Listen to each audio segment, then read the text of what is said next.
부활주일 새벽기도회 시작하도록 하겠습니다.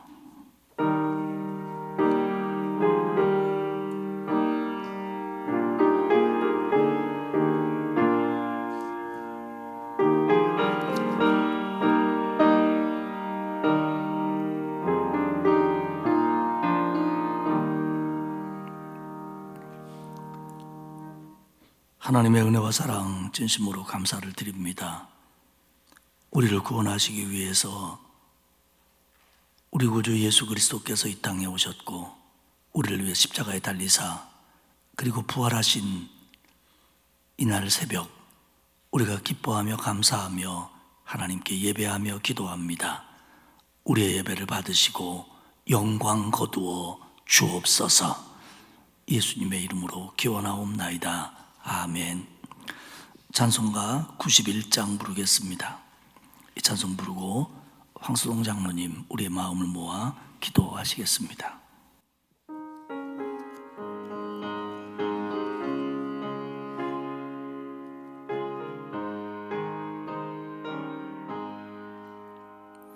슬픈 마음 있는 사람 예수 이름 믿으면 영원토록 변함없는 기쁜 마음 얻으리. 예수의 이름은 세상의 소망이요 예수의 이름은 전국의 기쁨일세. 거룩하신 주의 이름 너의 방패 삼으라. 환난 시험 당할 때에 주께 기도드려라. 예수의 이름은 세상의 소망이요 예수의 이름은 전국의 기쁨일세. 존귀하신 주의 이름 우리 기쁨 되도다. 주의 품에 안길 때에 기뻐 찬송 부르리. 예수의 이름은 세상의 소망이요 예수의 이름은 전국의 기쁨일세. 우리 갈 길 다간 후에 보좌 앞에 나가 왕의 왕께 경배하며 멸류관을 드리리. 예수의 이름은 세상의 소망이요 예수의 이름은 전국의 기쁨일세.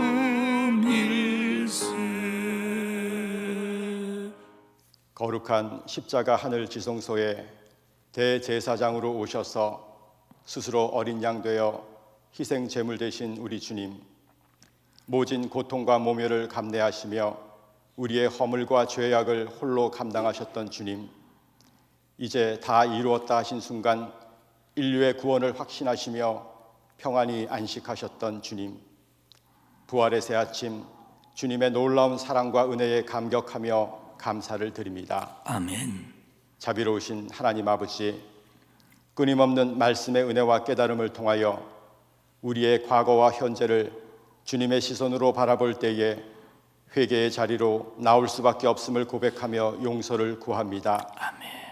하나님만을 바라지 못했던 우리의 연약함을 틈타 우상으로 만연된 이 세상과 타협하여 주님을 슬프게 하고 또한 나의 자만과 이기심을 앞세웠던 어리석음을 용서하여 주옵소서. 아멘.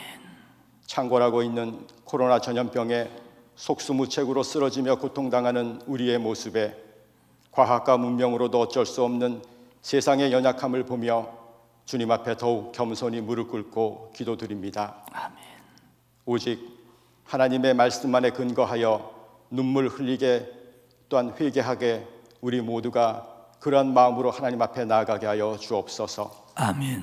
그리할 때에 다시금 하나님 말씀의 전신갑주를 입고 악한 세력을 단호하게 물리쳐 이겨낼 수 있는 능력을 허락하여 주실 줄 믿습니다. 아멘. 우리를 두렵게 하는 코로나 바이러스 앞에 오직 예수 그리스도 보혈의 십자가를 선포함으로 힘써 싸워 이겨 소중한 우리의 일상을 되찾을 수 있도록 도와주옵소서. 아멘. 육의 전쟁에서 승리할 뿐만 아니라 말씀을 손에 들고 믿음과 신앙 회복을 통한 영의 전쟁에서도 승리하는 우리 모두가 되게 하여 주옵소서. 아멘. 사랑과 은혜가 충만하신 하나님 아버지, 율법과 선지자들의 예언을 완성하고 이방인의 뜰 그 경계를 허물어 예루살렘과 사마리아 땅 끝까지 모든 민족 위에 복음을 전파하라는 주님의 명령에 순종하며 따르기를 다짐하는 우리 모두가 되게 하여 주시기를 이 시간 간절히 기도드립니다. 아멘. 처소는 다르지만 한 분 한 분 모두가 거룩한 주님의 성전임을 믿으며 이 시간 한 목소리로 주님께 기도하며 나아갈 때에 귀하게 응답하시는 주님의 음성으로 화답하여 주실 줄 믿습니다. 아멘. 밝아오는 새벽 이 아침 담임 목사님을 통해 전하는 말씀에 은혜 받고 부활의 기쁨을 가슴 가득히 채워 오늘 하루도 승리하는 우리 모두가 되게 하여 주옵시고 아멘. 하나님 나라 완성을 다짐하는 강석교회 모든 성도들 될 수 있도록 축복하여 주옵소서. 아멘. 이 모든 것 살아계신 우리 주 예수 그리스도 이름으로 기도드립니다. 아멘. 아멘.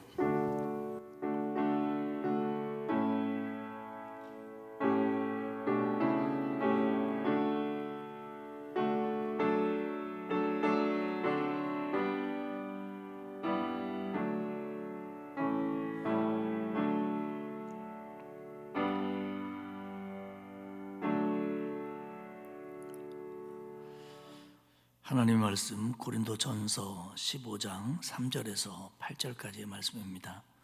제가 가지고 있는 성경으로 신약성경 281페이지에 있습니다.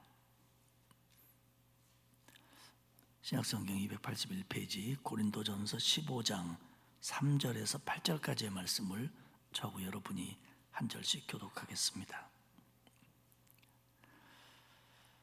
내가 받은 것은 먼저 너희에게 전하였노니 이는 성경대로 그리스도께서 우리 죄를 위하여 죽으시고 장사 지낸 바 되셨다가 성경대로 사흘 만에 다시 살아나사 게바에게 보이시고 그 후에 12 제자에게와 그 후에 500여 형제에게 일시에 보이셨나니 그 중에 지금까지 대다수는 살아있고 어떤 사람은 잠들었으며 그 후에 야고보에게 보이셨으며 그 후에 모든 사도에게와 맨 나중에 만삭되지 못하여 난 자 같은 내게도 보이셨느니라. 아멘. 이 부활주일 새벽에 각 가정에서 이 기도에 참석하고 있는 성도들에게 하나님이 주시는 평강과 은혜가 넘치기를 축복합니다. 우리 오늘 이렇게 온라인으로 새벽 기도회를 드리고 있고 또 부활주일 예배도 온라인으로 드립니다마는 부활하신 주님이 우리에게 주신 은혜는 전해보다 동일한 것 그 이상일 줄로 믿습니다. 부활하신 주님만 바라보고 주님의 은혜를 간절히 구하는 복된 주일이 되기를 축복합니다. 고린도전서 15장을 흔히 우리가 부활장이라고 부릅니다. 고린도 교회의 여러 가지 문제와 또 신앙의 격려를 위해서 쓰여진 고린도전서에 부활에 대해서 사도 바울이 쓸 수밖에 없었던 이유를 바울은 고린도전서 15장 12절에서 이렇게 얘기합니다. 그리스도께서 죽은 자 가운데서 다시 살아나셨다 전파되었거늘 너희 중에서 어떤 사람들은 어찌하여 죽은 자 가운데 부활이 없다 하느냐. 분명히 고린도 교인들이 예수님은 십자가에 달려 돌아가셨다가 부활하셨다라고 복음을 받았는데 어찌하여 고린도 교인 중에 일부는 죽은 자의 부활은 없다고 하느냐라는 겁니다. 이런 주님의 부활을 믿지 못하는, 그리고 주님을 믿는 자의 부활을 믿지 못하는 고린도 교회를 향하여 바울은 이 부활장을 기록할 수밖에 없었던 겁니다. 바울은 이 고린도전서 15장에서 먼저 부활의 역사적 확실성을 이야기합니다. 예수 그리스도의 부활은 역사적으로 사실이다, 있었던 일이다. 그리고 그 부활이 우리에게 주는 것들은 이런 것이다 라고 이야기를 합니다. 그래서 3절에 이렇게 말씀을 전해요. 내가 받은 것은 먼저 너희에게 전하였노니. 내가 받은 것, 바울이 죽게 받은 겁니다.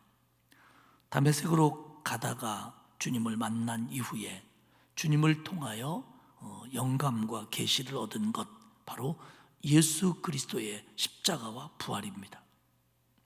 내가 받은 것을 먼저 너희에게 전하였노니, 여기서 먼저라는 말은 첫째라는 의미입니다. 가장 중요하다는 뜻입니다. 그러니까 내가 너희에게 주님으로부터 받고 그리고 너희에게 전한 것 중에 가장 중요한 게 뭐냐? 예수 그리스도의 십자가와 부활이라는 겁니다. 복음에 있어서 예수 그리스도의 십자가와 부활은 가장 중요함을 가리킵니다. 성경대로 그리스도께서 우리 죄를 위하여 죽으시고, 예수 그리스도의 십자가와 부활은 돌반적인 일도 아니었다, 우연히 생긴 일도 아니었다. 그건 말씀의 예언의 성취였다는 겁니다. 주님이 우리의 죄를 담당하시고 어린 양이 되사 우리의 죄를 씻으시는 이 사건, 그리고 부활하시는 사건, 이거는 한 번에 아무 계획 없이 터진 사건이 아니라 하나님이 말씀해 놓으시는 하나님의 계획 속에 이루어진 사건이라는 겁니다. 그러면서 4절에 그 부활의 확실성을 얘기합니다. 장사 지낸 바 되었다가 사흘 만에 다시 살아나사. 예수님은 십자가에서 죽으셨다. 그리고 분명히 장사되었다. 오늘 오전에도 이 부분을 우리가 복음서를 보면서 말씀을 나누겠습니다마는 예수 그리스도의 죽음은 사실이라는 겁니다. 그리고 그건 장례식을 통해서도 비록 급하게 수습됐지만 증명이 된 거라는 겁니다. 그런데 사흘 만에 다시 살아나셨다는 겁니다. 이 살아나셨다, 부활에 관한 사셨다라는 표현들은 현재 완료형들입니다. 다시 말하면 살아나셨고 그 살아나심이 계속되고 있다는 겁니다. 그러니까 주님은 부활하셨고 지금도 현재도 살아계시다라는 걸 강조하는 단어가 뭐냐면 다시 살아나사, 살아나셨다라는 표현입니다. 왜 너희들은 내가 주께로부터 받은, 그리고 우리가 가장 먼저 말하고 수밖에 없었던 주님의 십자가, 주님의 부활, 그건 분명히 역사적으로 확실한 것이고 우리 모두를 살리는 말씀인데 왜 너희 중에는 죽은 자의 부활이 없다고 생각하는 사람이 있느냐라는 겁니다. 그러면서 이 사실을 증명하기 위해서 예수 그리스도를 만났던 사람들을 이야기합니다. 바울의 표현처럼 그들의 대부분은 지금도 살아있다는 겁니다. 막달라 마리아, 엠마오로 가는 두 제자, 도마에게 나타난 것은 이 부분에 생략이 되어 있습니다. 주석학자들은 아무래도 그것은 개인적인 부활하신 주님을 만난 사건이었기 때문에 생략했을 것이다, 그렇게 얘기합니다. 그런데 베드로라든지 야고보라든지 바울과 부활하신 주님이 만나준 사건은 고린도전서 15장에 기록되어 있습니다. 성서학자들은 게바나 야고보나 바울은 개인적인 만남이었다고 했지만 그들이 교회를 대표하는 사람이기 때문에 이거는 공식적인 것으로 취급을 했다, 이렇게 설명을 합니다. 5절에 보면 게바에게 보이시고, 베드로죠. 누가복음 24장 34절에 의하면 예수님이 베드로에게 보이셨다는 기록이 나옵니다. 예수님이 부활하셔서 베드로에게 나타나셨다. 그리고 5절에 보면 12제자에게도 나타나셨다. 엄밀히 말하면 가룟 유다를 제외한 11제자겠지요. 그런데 이 12제자라고 하는 말은 벌써 이 당시에 고유명사화 됐습니다. 그러니까 예수님이 처음으로 그 갈릴리에 선택했던 그 제자들, 그들을 부를 때는 그들의 숫자와 상관없이 12제자, 벌써 이렇게 부르게 되었던 겁니다. 그들에게 예수님이 부활하셔서 보여줬다. 그리고 6절에 보면 뿐만 아니라 500여 형제에게 일시에 보이신 적도 있다. 아마 마태복음 28장에 있었던 그 갈릴리에서 있었던 일일 걸로 그렇게 우리는 봅니다. 그렇게 많은 사람들이 동시에 부활하신 예수님을 만났다. 그런데 그들은 대부분이 지금까지도 살아있다. 확인해봐라. 지금까지도 그들이 살아있다. 그리고는 야고보에게 보이셨다. 이 야고보는 예수님의 제자 야고보가 아니라 예수님의 형제 야고보일 겁니다. 동생, 육신의 동생. 그러니까 요셉과 마리아를 통해서 태어난 동생이죠. 알고 계신 것처럼 그들은 예수님이 공생애 때는 예수님을 구주로 믿지 않았습니다. 그런데 그 예수님이 십자가에 달려 죽는 걸 보았고 부활하는 걸 보았습니다. 그러니까 믿지 않을래야 믿지 않을 수가 없는 겁니다. 그래서 특별히 예수님의 동생 중에 이 야고보는 굉장히 이 부분에 감동이 되어서 오순절 120명이 마가의 다락방에서 성령을 체험할 때도 그 자리에 있었고요. 나중에는 예루살렘을 교회를 이끌어가는 지도자가 됩니다.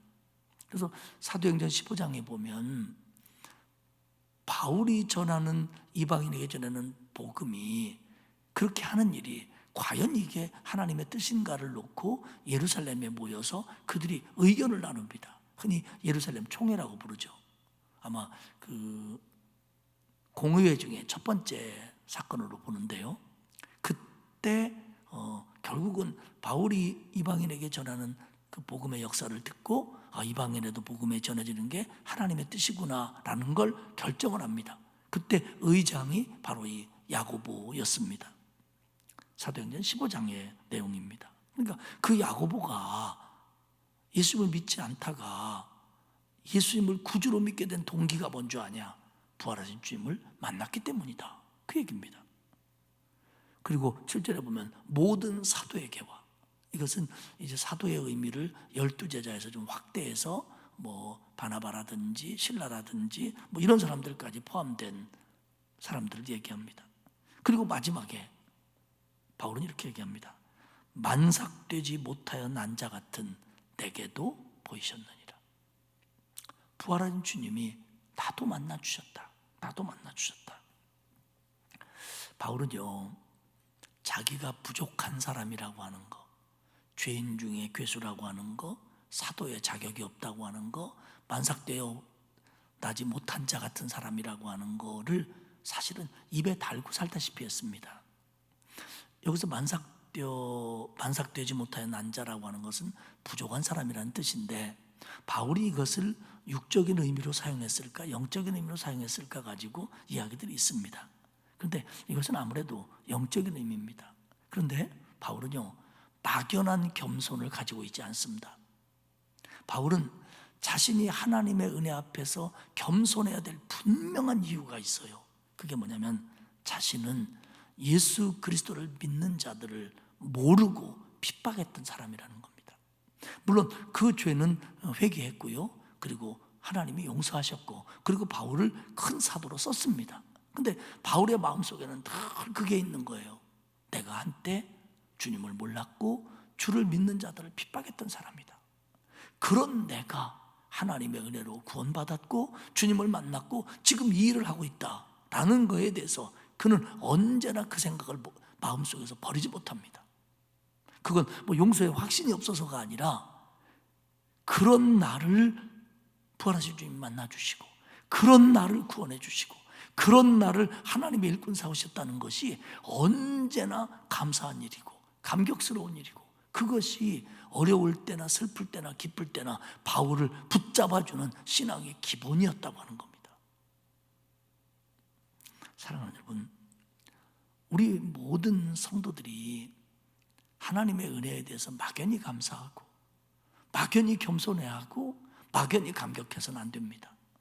나의 삶 속에 구체적으로 개입하셔서 나 같은 죄인을 구원하시고 나 같은 죄인을 하나님의 사람 만드시고 그리고 우리 모두에게 직분 주시고 그리고 헌신할 수 있도록 하신 이 하나님의 은혜에 대해서 구체적인 겸손이 있어야 되고 구체적인 감사가 있어야 됩니다.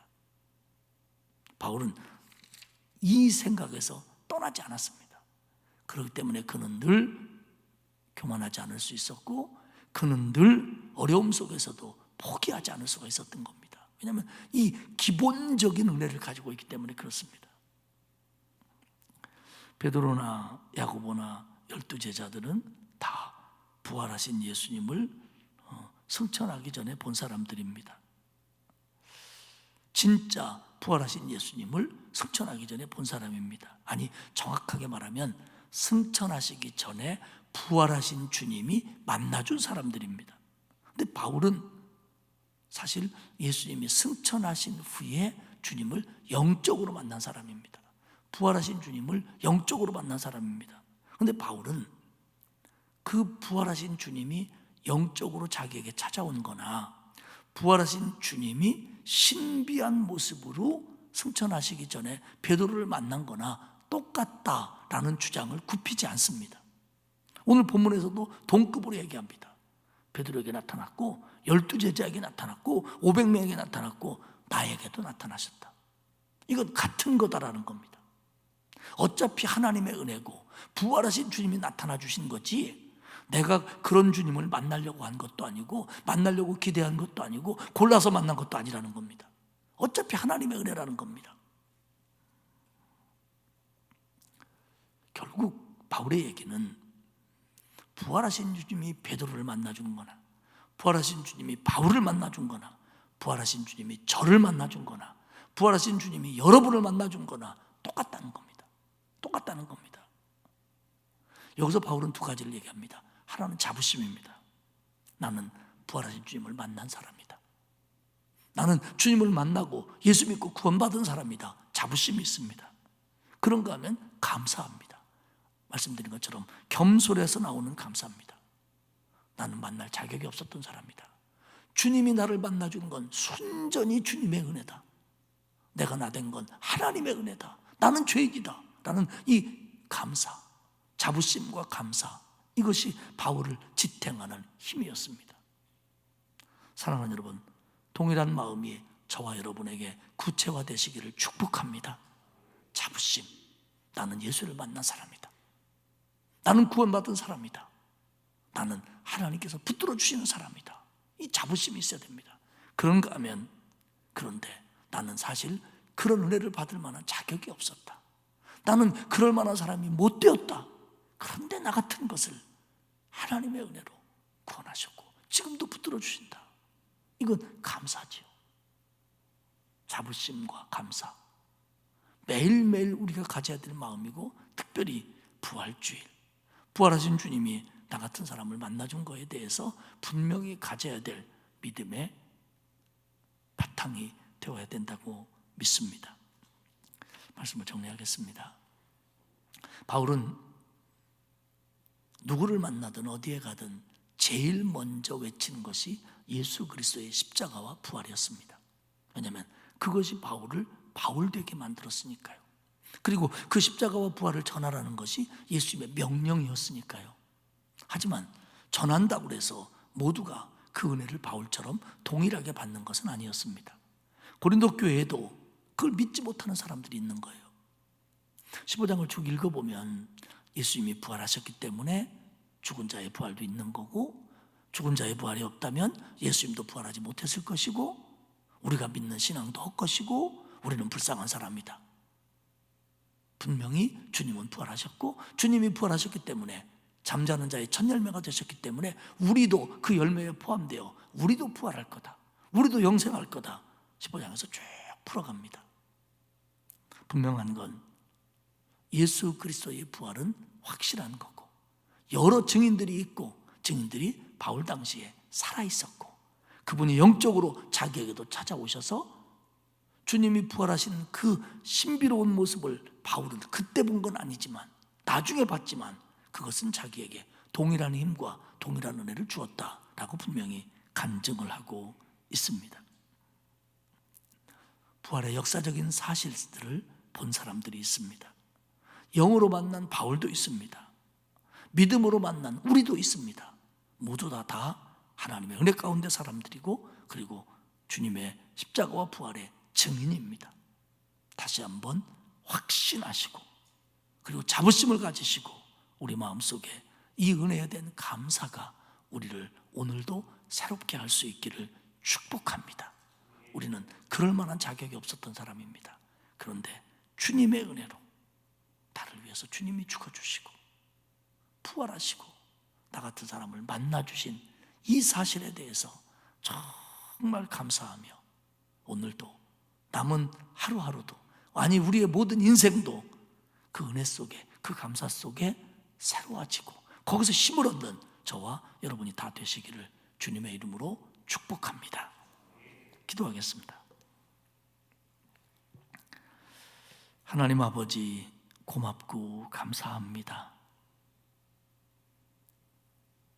나 같은 죄인을 구원하기 위해서 주님이 땅에 오셨고 십자가를 져주시고, 그 십자가가 주님의 죄로 인한 벌이 아니요 우리를 구원하기 위한 십자가였음을 보여주면서 주님이 부활하신 것을 저희들이 믿고 감사를 드립니다.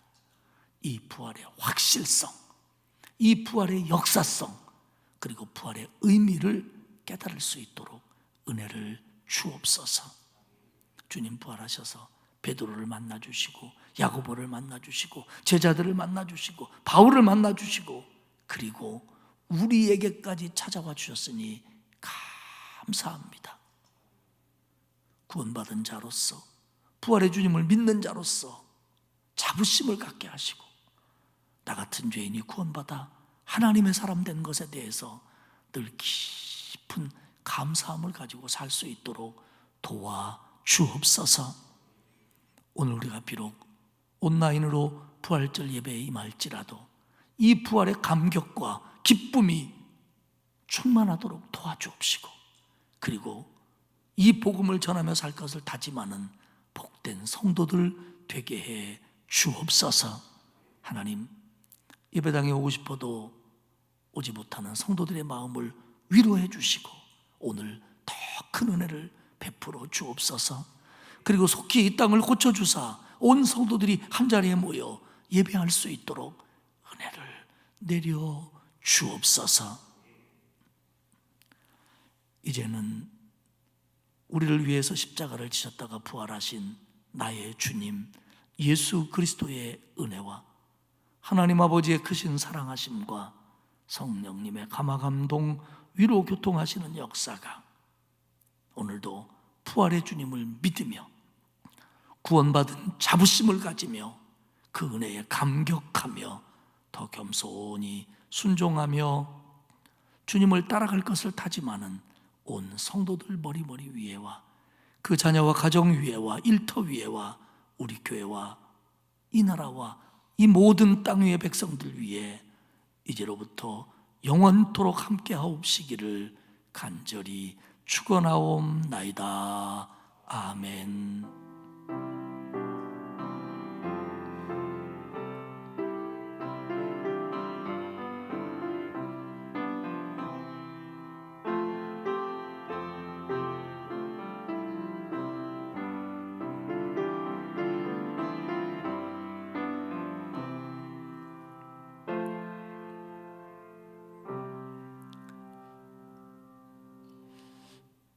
있는 자리에서 각자의 기도 제목을 가지고 하나님께 나아가도록 하겠습니다. 다 함께 기도합니다.